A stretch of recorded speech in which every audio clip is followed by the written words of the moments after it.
ایک گھنے جنگل میں تیز نامی ایک چیتا اور ہوشیار نامی ایک خرگوش رہتے تھے۔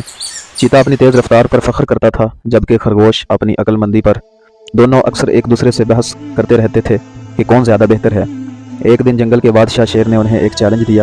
انہیں دریا سے پانی لے کر واپس آنا تھا۔ چیتے نے سوچا کہ وہ اپنی تیز رفتاری کی وجہ سے یہ کام جلدی کر لے گا، جبکہ خرگوش نے اپنی عقل کا استعمال کرنے کا فیصلہ کیا۔ چیتا تیزی سے دوڑا اور دریا تک پہنچ گیا، لیکن راستے میں ایک بڑا پتھر رکاوٹ بن گیا۔ وہ کئی بار کوشش کرنے کے باوجود پتھر کو نہ ہٹا سکا۔ دوسری طرف خرگوش نے دریا تک پہنچنے کا ایک چھوٹا اور آسان راستہ تلاش کیا اور پانی لے کر واپس آ گیا۔